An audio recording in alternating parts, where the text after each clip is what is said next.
नमस्कार दोस्तों, स्वागत है आप सभी लोगों का एक बार फिर से हमारे YouTube चैनल में। दोस्तों, आज हम आपको बताएंगे फाल्गुन मास महाशिवरात्रि 2025 में शिवरात्रि कब की है, 26 की या 27 की, पूजा व पारायण का शुभ मुहूर्त क्या है, शिवरात्रि कथा संपूर्ण जानकारी।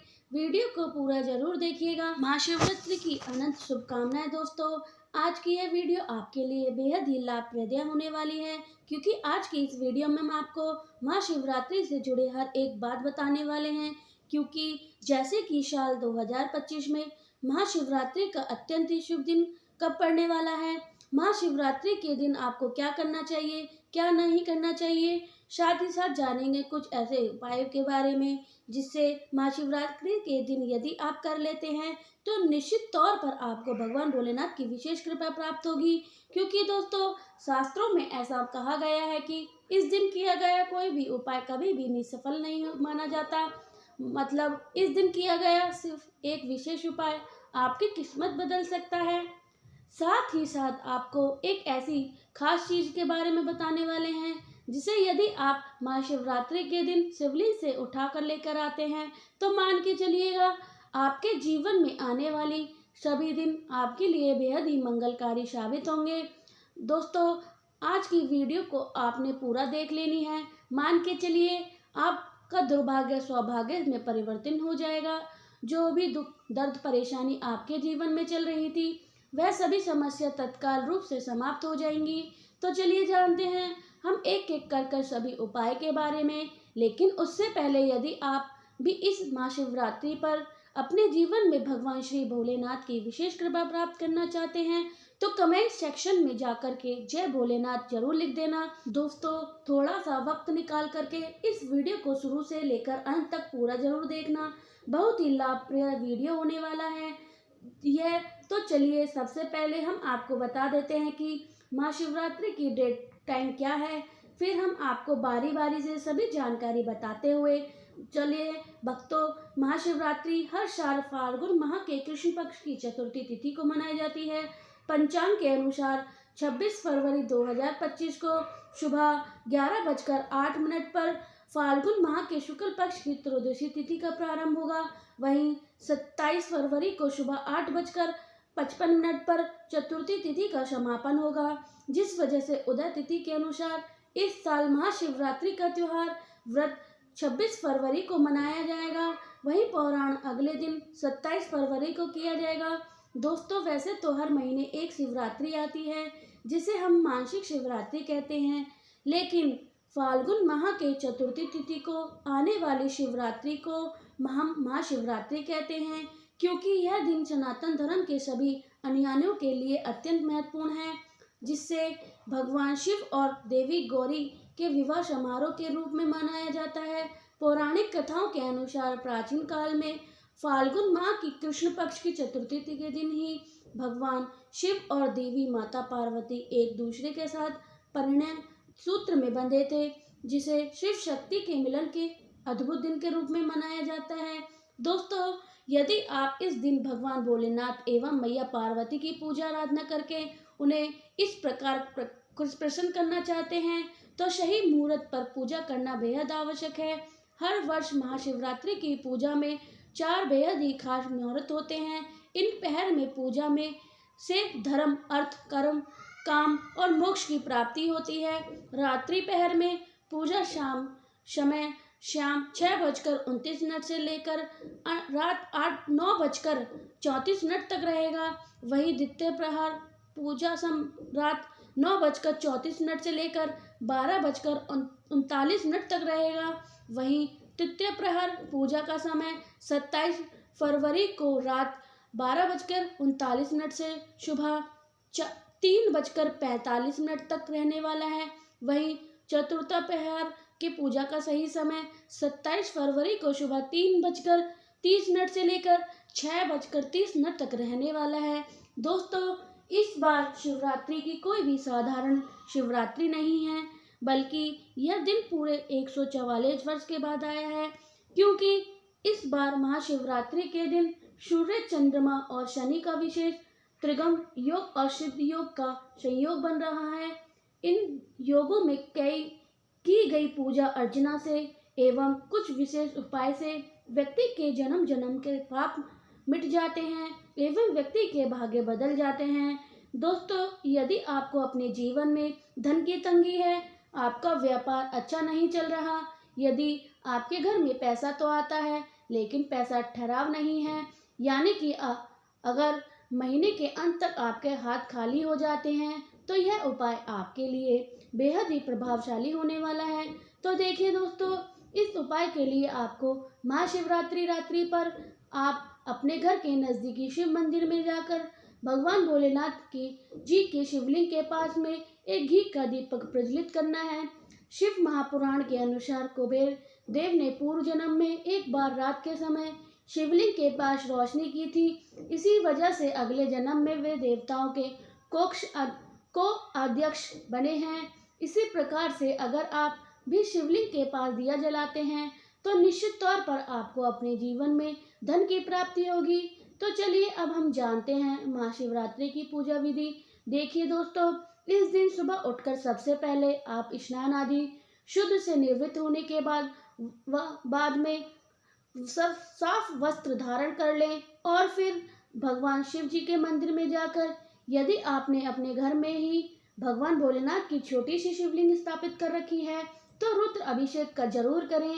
लेकिन भगवान शिव की पूजा करने से पहले चंदन या भभूत 3 उंगली में लगाकर सिर की बाईं ओर से दाईं ओर तरफ त्रिगुण लगाएं।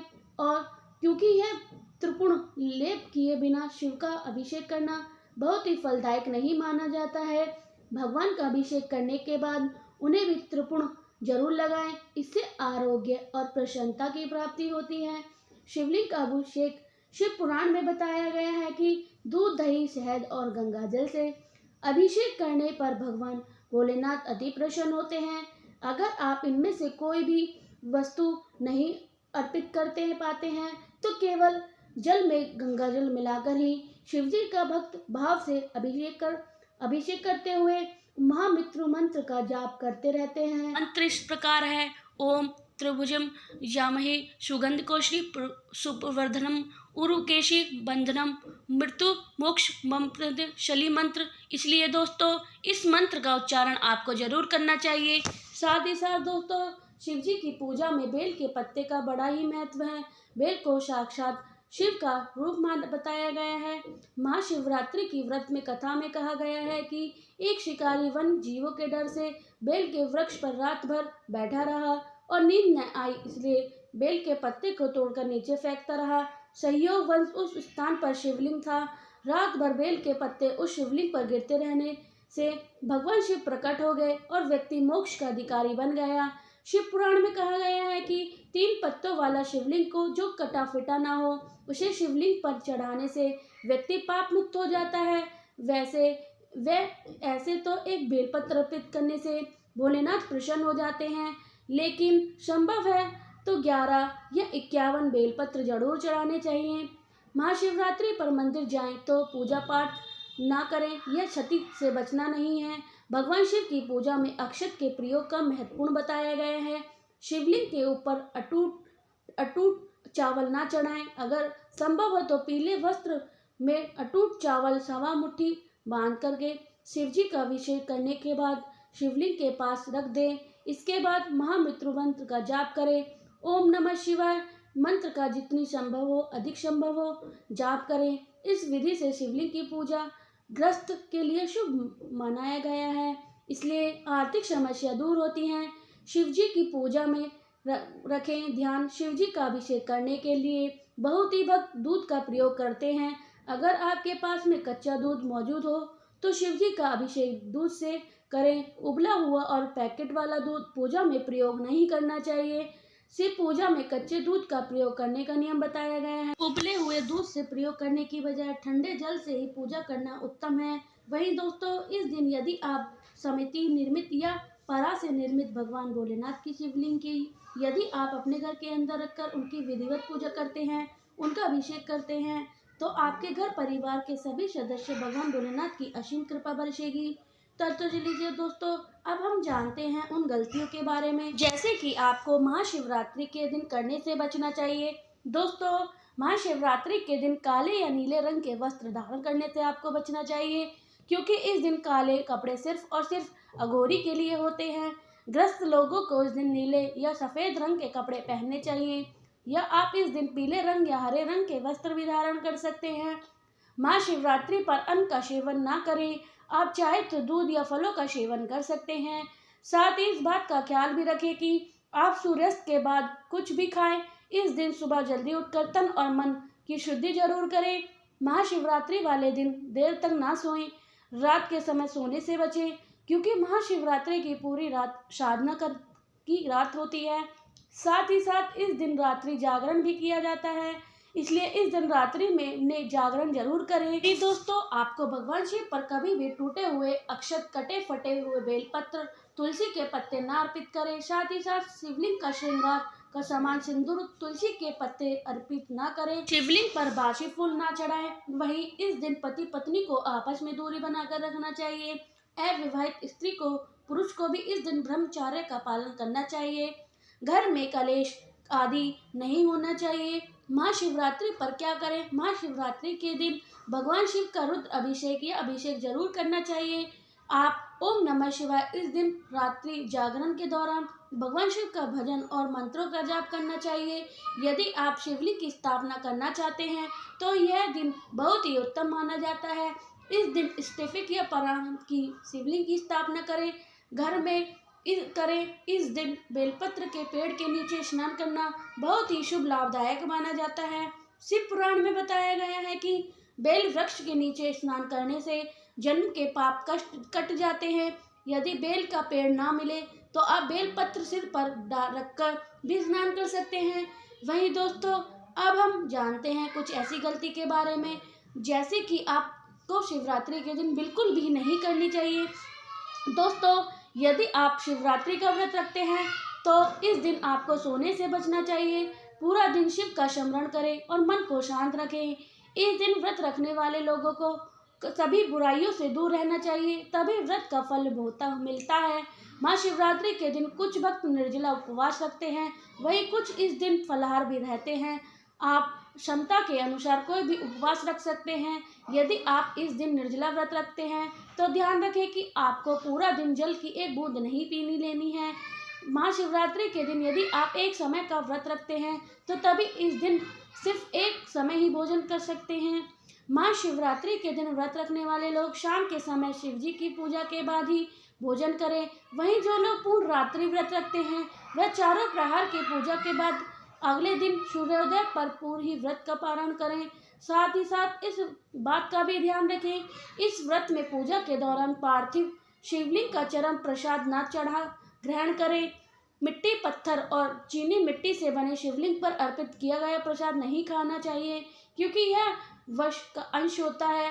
इस चीज से ना करें। शिवलिंग का अभिषेक महाशिवरात्रि के दिन शिवलिंग की पूजा करते समय ध्यान रखें कि शंख से अभिषेक ना करें। पौराणिक कथाओं के अनुसार भगवान शिव ने शंखचूड़ नाम से स्कंद किया था, जिसकी वजह से शिवलिंग का अभिषेक शंख से नहीं किया जाता है।